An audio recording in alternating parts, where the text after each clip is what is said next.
SPAnonymous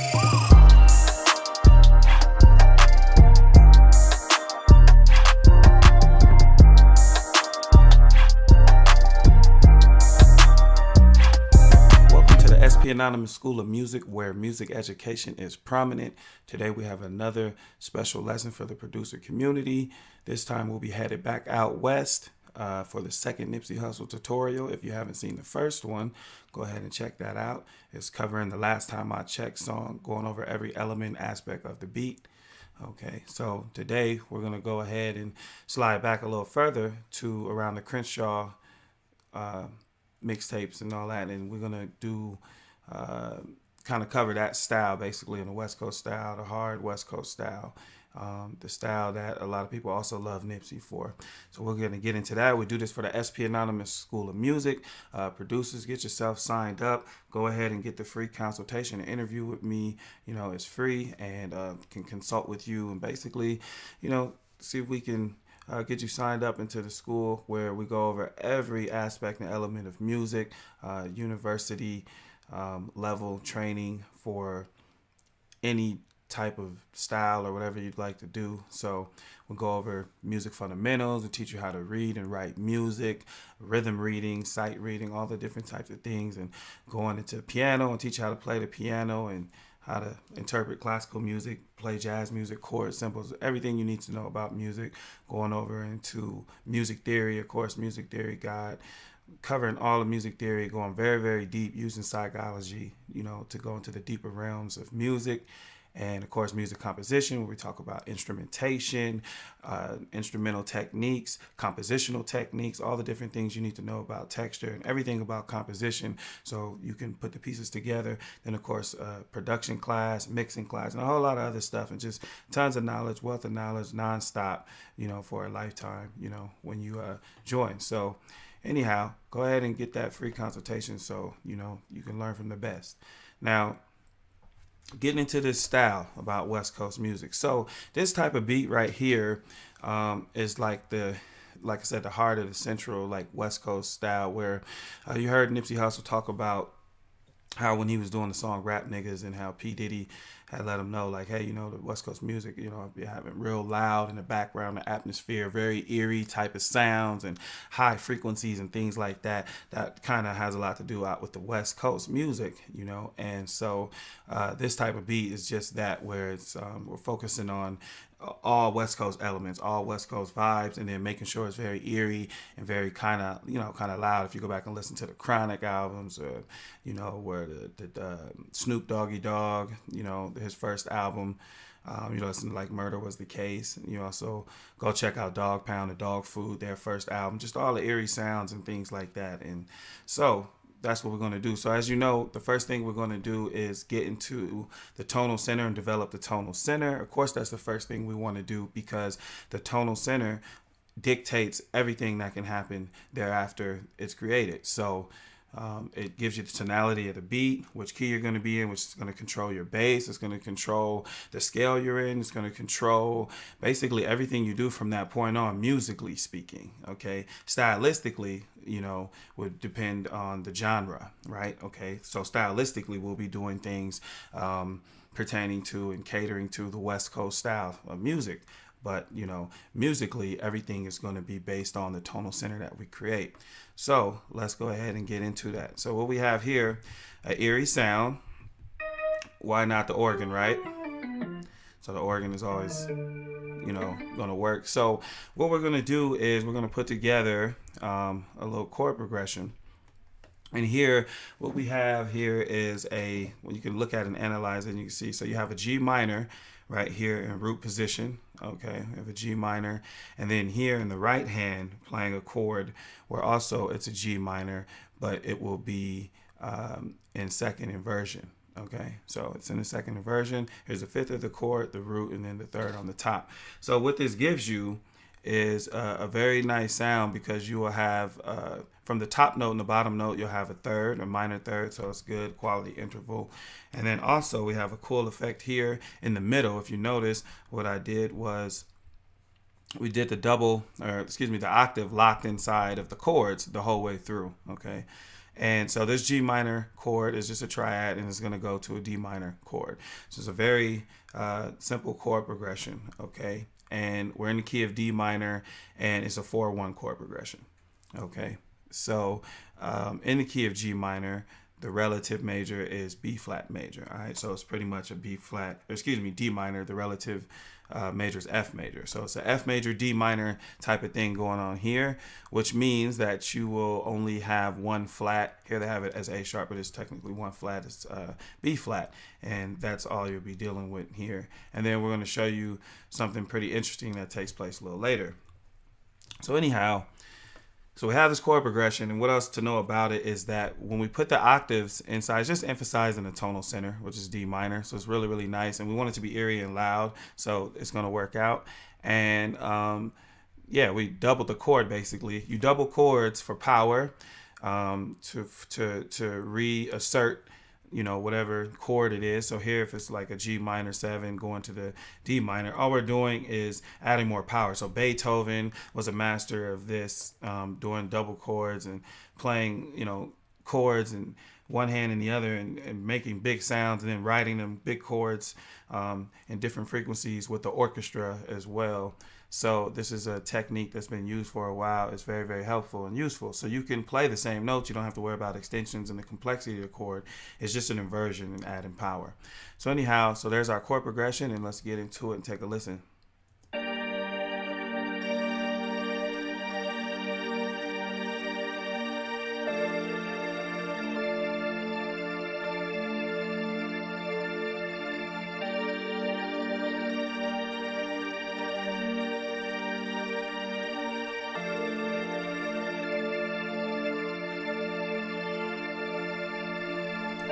So as you can see, very early on, we get that nice, you know, dark kind of sound, very soulful, but yet still kind of got like a little, you know, spooky suspense to it, and it's very eerie. So we're off to a good start here, and you can never go wrong with the 4-1 chord progression in the minor for West Coast music. And it's going to be, you know, heartfelt. West Coast music also be a lot of heartfelt type of things that go on, ranging all the way from the beginning of NWA, you know, still the message, what they like to rap about is what I'm saying. So therefore, providing them with an instrumental that's heartfelt in the vein stylistically of West Coast music, they really like that. So anyhow, we got this organ going. So what do we want to do now? Well, talked about power and presence in the West Coast music. So what I would like to do is I would like to give that a little bit more power and presence. So here we have a choir, and obviously it's the same chords this time in first inversion at the top, okay? And then here on the bottom would be in second inversion. In the organ, it was root position going to first inversion for the minor chord, the D minor chord. So you see, we're adding variety, and these are all textures, and look how we're able to accomplish it with triad chords. So, you know, it's not always, when you're using music theory, it doesn't mean always that it's the complexity of the extension of the knowledge in terms of, like, literally like extensions of chords and bigger sound, bit more notes, and, you know, more complex in that type of way. It could be the design and the theory behind which you are using these triads and these simple type of chords. Here we are with 3-note chords, and we're making them very complex, is because I'm touching on every surface of texture and color with them. As you can see from the inversions, they're all different, but they're the same chord matching up together, and we get a big sound. So we're throwing this choir, and also the choir is the texture is different. So we have the organ, the kind of eerie thing, you know, kind of like the West Coast church type thing. And then the choir comes in to reinsert that, you know, kind of like holy West Coast vibe, you know, where it gets really deep, you know. So let's throw that in there.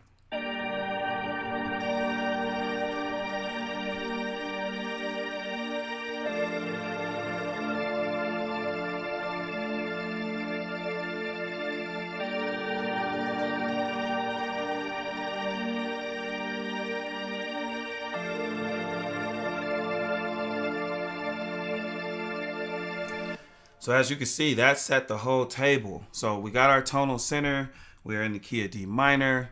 We have just 2 chords, and we're just using triads, but we already have a nice tonal center and a very, simple technique in here, but we're going to have a complex beat. Imagine that. So at this point, you guys know what's next. Let's go ahead and get a rhythm established. We have our tonal center. It's sounding good. We got nice textures. We got it sounding holy and, all of that good stuff. And so let's get the kick in there, and maybe the clap. So here we have the kick. And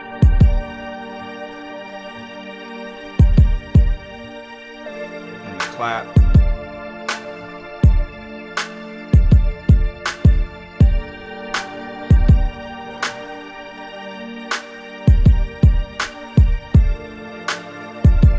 Okay, so notice here we use 3 claps. The reason why we use 3 different claps is aside from just textures, is the whole terminology. You guys know when people say, "Oh, well, that beat slaps," and "Oh, that's slapping," and that's actually West Coast terminology, and that comes from LA to the Bay Area, both sides contributing, and the Bay really putting a hard slap on there in later music. But yeah, it would get but the slap, and I would of course say the Bay, they really put the slap on there.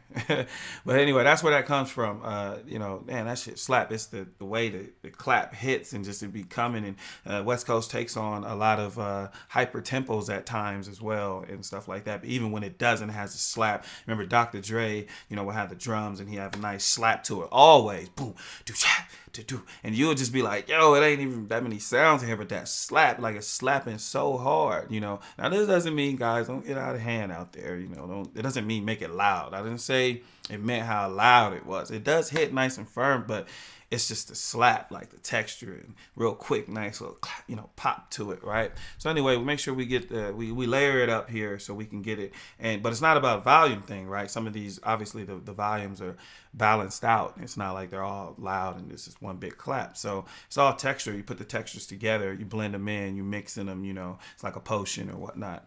So you have that. And then let's see. Let's get the background going. So the hi-hat.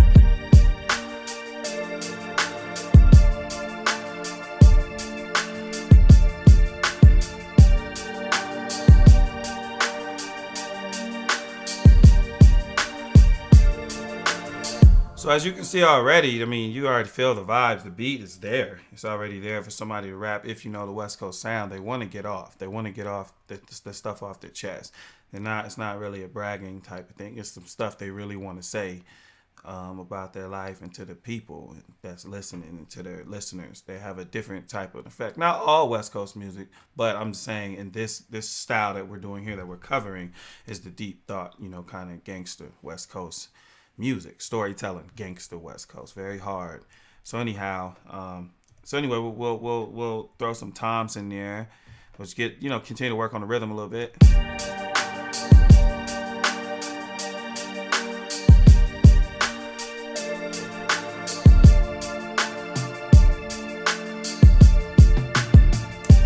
Okay, so if you're wondering, okay, well, what about the bass and the bass? Why did we do the kick first? And then, okay, well, listen, in West Coast, let's keep breaking this down. In West Coast music, it's also, you ever hear people say, man, that's knocking, that's the knock, that's the knock. That's also another West Coast terminology, and that is referencing the kick, the knock to it. Now, of course, Dr. Dre, the master of the knock, in the beginning, he's the knock god on the West Coast with those drums just knocking so hard. They would hit so hard, but it was a knock to it, right? And of course other producers too, but we're just, give Dre his credit, but the knock is there. And of course all of this West Coast music can be traced back to the Bootsy Collins, era, and a lot of those musicians. And I would like to name, more. We'll get more into that in the future, but that's just one name to throw out there for now. And has a lot to do with that, and the bass lines, George P. Funk, the Parliament, all that kind of stuff, and Roger Troutman, and just the things that they were doing with the talk box and so on and so forth. So But yeah, the knock. So the knock is actually a very this we're not we're not creating a trap beat right now. We're doing the hard West Coast heartfelt style right now. So the knock is very important. So we have to get the knock in there. It's an important element. It's not just how like in trap the kick is kind of like the finishing touch on the drums, and not in West Coast music. The knock gotta be there. The slap gotta be there. The smack gotta be there. Then I'm gonna teach you the rest of the elements within this beat that needs to be there. So we pretty much got everything here. So obviously the next thing would be the bass, the backbone of the track, right? It's the backbone of the track. It's going to carry everything together. Now let's take a listen and just kind of envision and think for a second here.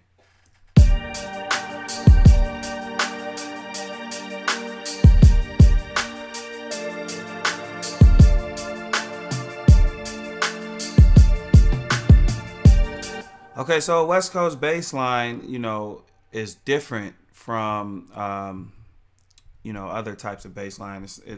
It needs space. So here you can see the space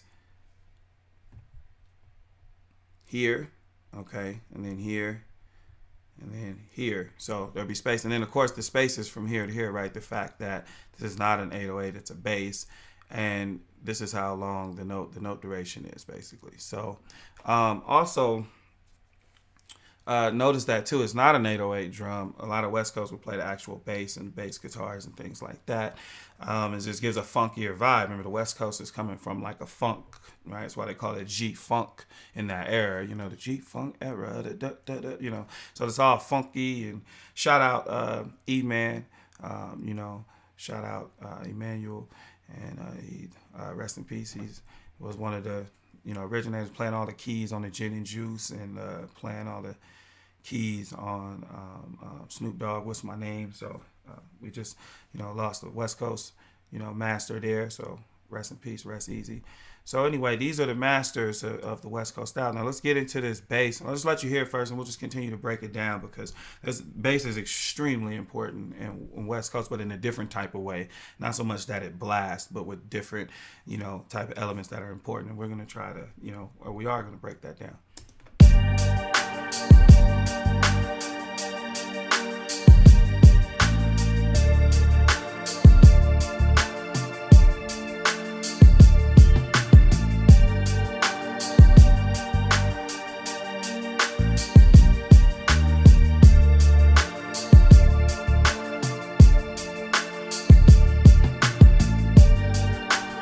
So as you can see, in West Coast bass is to be very, very hard, very, very hard. So we strike with the root, and it's really about rhythm and timing, and when it hits, and these little pops and stabs. They be having a lot of stabs. So boom, boom, boom. See that? The boom, boom. To get a rhythm, boom, stop.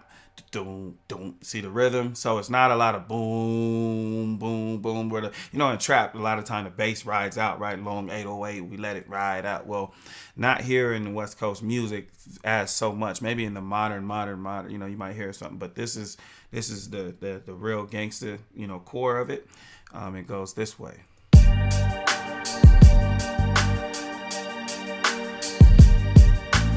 Okay, so also look at the timing and the delay here and the rhythmic displacement. Boom, boom, boom, boom, doom. So it's catching on here on the offbeat. So it's just rhythm is very, very important. And so obviously you're gonna have to, if you really want to make West Coast music and make it right and really learn the elements, know what you're doing. Part of that study and training, aside from the theory and this type of stuff, will be studying the styles itself, listening to it, getting familiar with the different types of West Coast musics out there, and getting to the core of it. So anyhow, we got the root position here, and it's really all about rhythm. We're going to walk up to the 2, the second, or the 9, and then we will come back to the other root. And if you notice, this sounds gangster. It's just root notes, but it's the rhythm of them, right?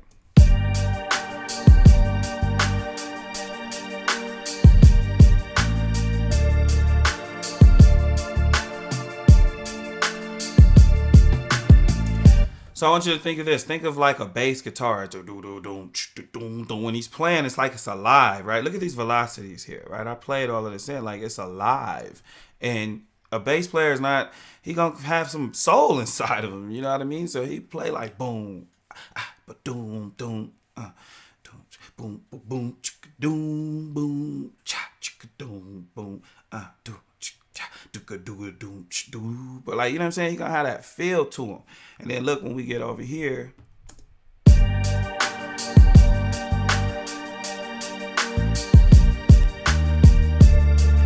look how we climb up now. Now we go 9-3 or 2-3, however you want to, you know, in this case, let's say 2-3, and then we jump up, okay, and we're gonna borrow a note, rather. We're not leaving, but we're borrowing a note from G minor Aeolian itself, okay, and that's so we can pull up and make the minor chord a sharp 5, so the bass line can do voice leading into the root position up high. And look at the effect that it has, okay, when you have notes surrounding, okay, because you have the B flat and then you have the D, which D sharp, okay, which is really an E flat in this case. We're now kind of for a second borrowing in the G Aeolian, and now it resolves down to the note that we surrounded, which is D, the root of the next chord, D minor, which we're returning back to our normal key. So we call it borrow because it's not so dramatic, like we really left the key. So this is when you say you just borrowed a note. But in theory, we are, you know, for a second, we just shifting over into G minor Aeolian. All right. But this whole beat is D minor, D Aeolian, right? Okay. So anyway, and you have your octave type thing here. And once again, it's all about rhythm. We'll give it another spin and let's move on.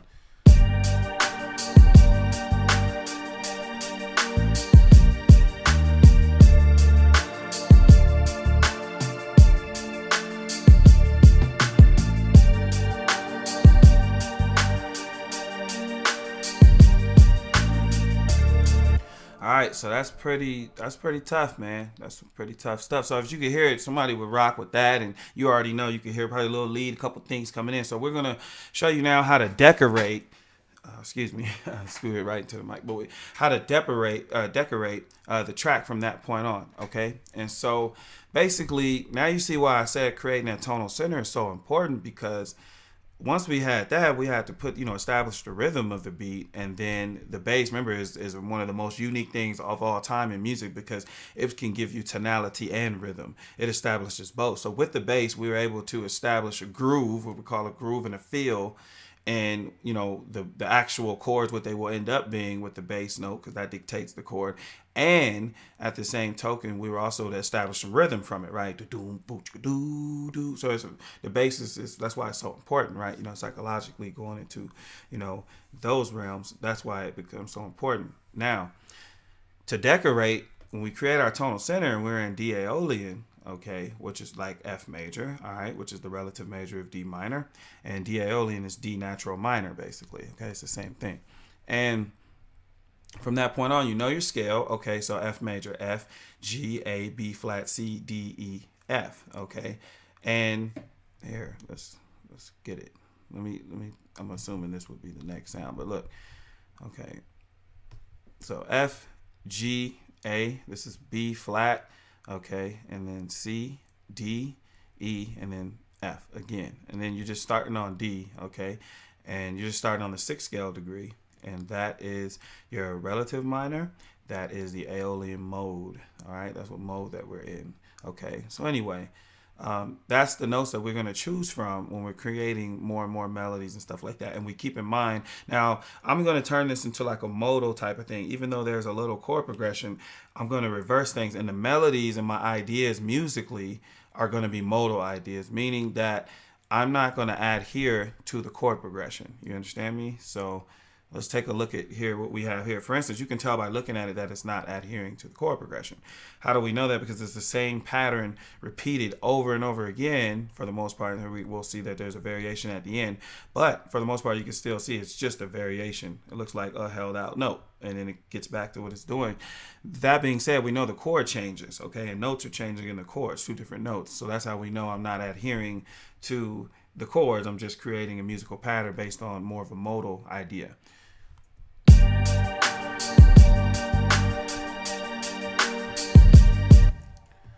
Okay. Now,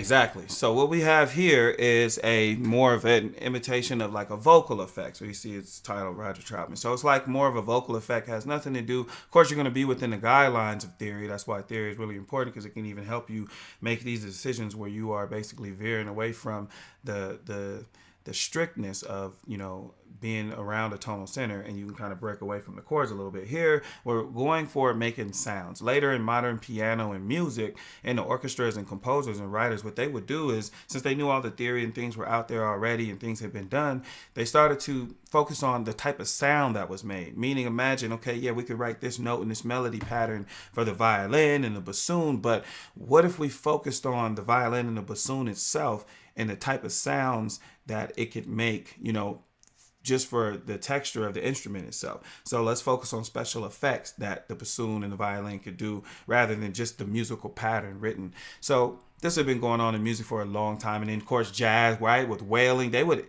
imitate horses with their horns, all kind of stuff. I mean, you have no idea like the range of music, and that's why this stuff is important to learn. It's just going to make you a better composer. That's all it is. It's going to make you better. Why run from something that's going to make you better?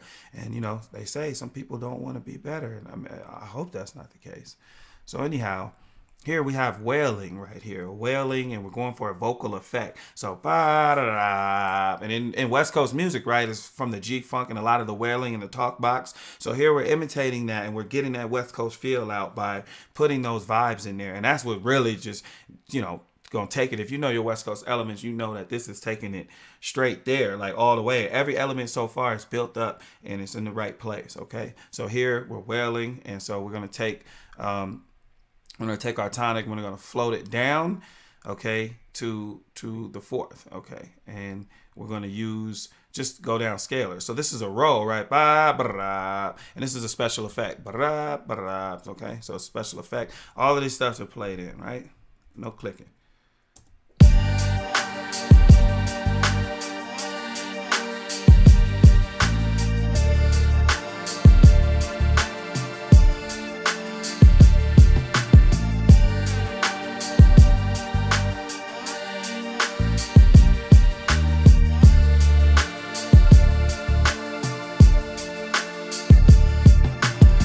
Now tell me that didn't have the feeling of an actual man really wailing out, like he was feeling the soul of music, like it's church. Well, yeah, that's what it's like, this West Coast music. It's like that. Be like church. That's why you feel it so hard. That's why when, you know, Pac really went west on them, like, you know, everybody, like, they felt like that was, some people would argue, oh, they think that was his best work, you know, during those times.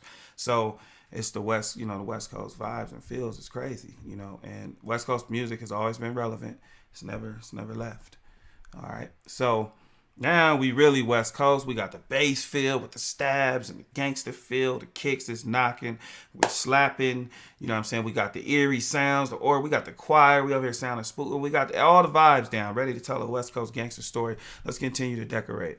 So with the Roger Troutman, let's give some more texture. So what we're going to do is West Coast gets real, you know, because I don't know if you guys know, but in West Coast, there was a movement too. Aside from the funk and the G-funk movement, there was this thing called the West Coast jazz movement, where even the jazz was different on the West Coast, played down at Berkeley. A lot of times at Berkeley College is down in, you know, San Francisco and down in Oakland. A lot of the Bay had a lot to do with that, but the West Coast sound, so it gets real cool. So also instrumentation and having real instruments and horns and real sounds is a big thing in West Coast music as well. So we're going to throw in a little saxophone to give it a nice feel to it as well. We'll go over the theory of that.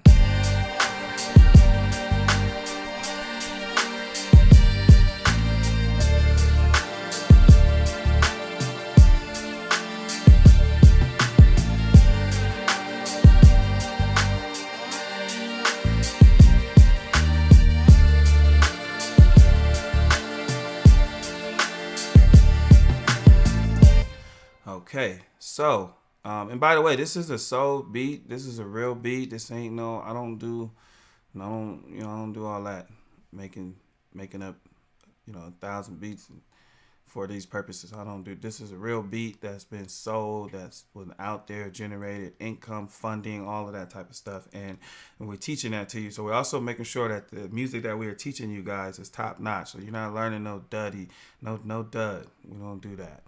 Not at all. This is real West Coast beat that's been sold to a real West Coast artist, but you know, I don't need to go into deep detail. But anyhow,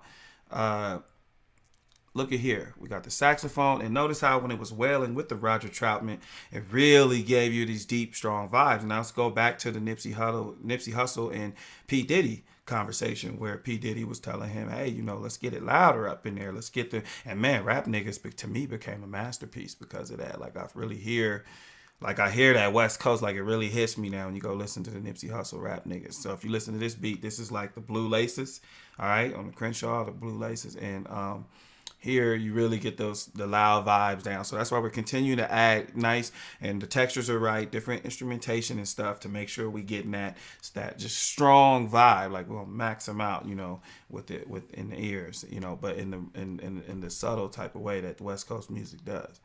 So what do we have here? So this time, you know, theory's going to get a little bit deeper now. So what we're doing, this is a saxophone, right? And the saxophone coming on the top of all this music already when the chord's been established in the bass line and all those different types of things. You got a talk box, a wailing man, whatnot, you know, electronic wailing man, you know, doing the wailing and that type of thing. And so at that point, the saxophone is going to come in. What is missing, right? We got eerie, a little dark sound. He's going to come in and kind of solidify a little bit more color, right? We had the double triads with all the chords, and then it tripled, right? Because we one of the main sound, the organ, had two chords, right? One in each hand, rather, and then the second one had another chord, which was the choir. So we had basically we tripled the chords already, you know. So we need to go ahead and get some color going in here, and as you see, the Roger Troutman did add some color in there.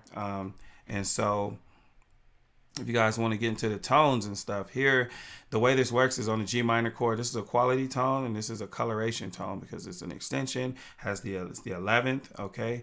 And so here, basically, we have the beginning of a G minor interval, the third interval, and then it's going to go up to the fourth, the 11th. So these two notes is what matters the most, all right? Because you're getting quality here, and then it's going to roll into straight color, all right? Then it'll hop up to the D, which is just to do a turnaround to get right back into the color. It's just an effect, all right? Now, over the D minor chord, okay, same thing. If you notice, the same technique. So this is what you call a sequence, meaning that it's the exact same, and this is a intervallic sequence as well. So it's the exact same interval. Okay, so you got the minor third, right, chord going to its fourth. Here you have the minor third, D minor tonic going to its fourth, the 11. Okay, so this is always going to create color. So these are the same techniques. See, these music techniques do matter. Okay, obviously, right? I mean, you know, tell somebody like Beethoven or Mozart or a classical composer, or, you know, somebody who is a monster at composing music and putting instruments together, that it's not like just coming up and guessing what to do. So here, and you don't want to be guessing either, right? Because it gives you more power. This actually, in theory, saves you more time with your composition and composing because you know what you're doing. You're not searching, hoping, and wishing on a star. So anyhow, or should I say wishing on a MIDI loop. And so here, same thing is going to repeat more color. So that's what we have.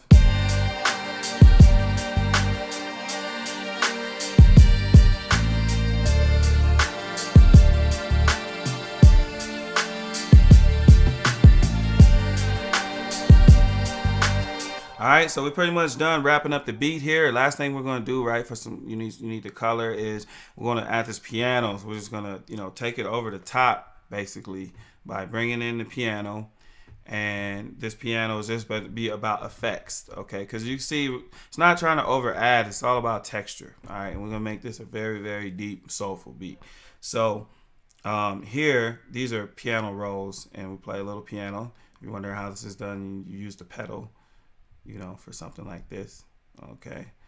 Anyhow, basically to sustain the notes so you can free up the right hand to play your line, okay? So this is just a roll, and then here, finally, the color really comes in because we finally take that simple chord, and now it had the 11 in it, right? Remember that, the C, the note C, And then now what we do is we add in the F. So that now makes it a minor 7 chord, okay?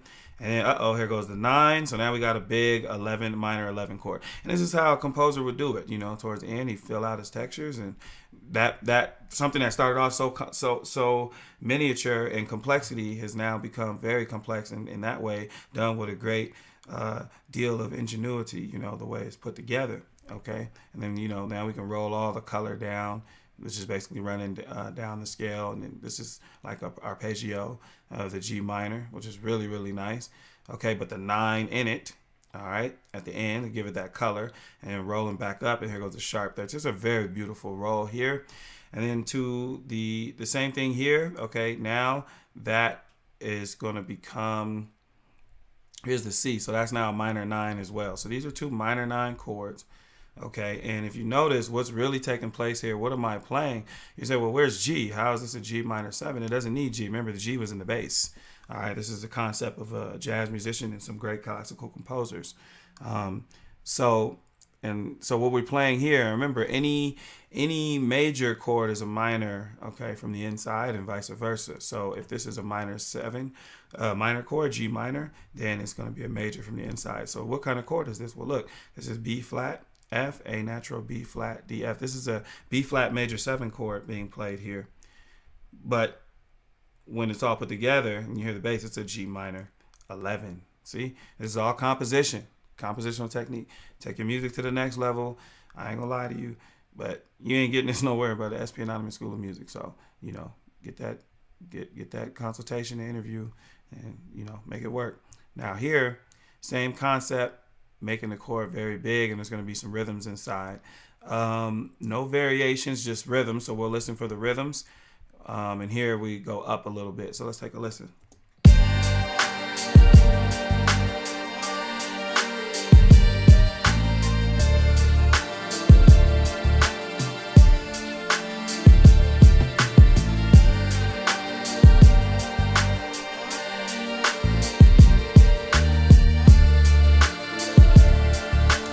Perfect, just how we want it. We want it to be loud. Everything that is collectively, everything is loud, but not loud as to where it's annoying, but loud as in to where it's vibey loud. Okay, with all the ringy, you know, instruments and all the music coming together. So West Coast also likes to imitate his music after actual bands, right? So that's why you also get these feels in West Coast music, because they like to fill out the different elements of the beats as well.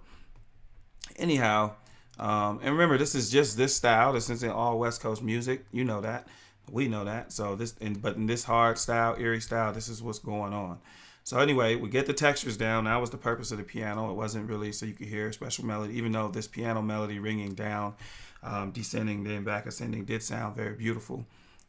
We're pretty much done here. So at that point, we have a synth here, which is just commentary.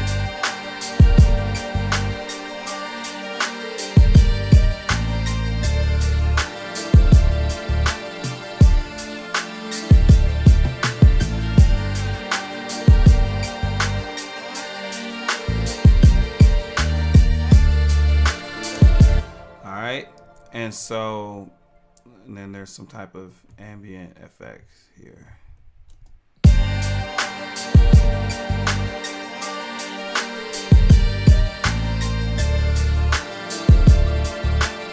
And all of these sounds are not going to be in it at one. We're showing you, I guess, every element, you know, when you're making a beat and you have them all on the piano roll before you map it out. Showing you every element, okay? And so this is done. All right, and yeah, so that was it. We added all these different elements, and then now we can map it out. Let's take a listen to it and get out of here.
So there's the beat, and as you can see, all the elements coming together. You feel the soul, and it's just the energy in it, right? It's real deep, and that sets it up. And of course, you give all the options there for the artist and the engineer. They can, do whatever they like to do with, whatever particular sounds or whatnot. And so, yeah. But this is, like I said, it's covering a certain type of West Coast style, So, and we'll continue to cover more and more different types of West Coast styles as we go through. I think I might cover. I was actually, blessed enough to have a song with J Stone, which is Nipsey Hussle artist.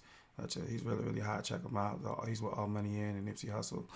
And yeah, so I mean, I produced for these people, D-Lo in the Bay, and so I think I definitely got the credibility. Plus, I'm born and raised in LA, Pasadena, the whole LA area, so. Yeah, there we go. So anyway, that's that. So anyway, everybody have a blessed day. Thank you for, wanting to improve your knowledge on, music and stuff like that, and keep going, man. And, keep searching for the knowledge, man. Knowledge is power. So we'll look forward to hearing from you guys, man. Maestro SP out.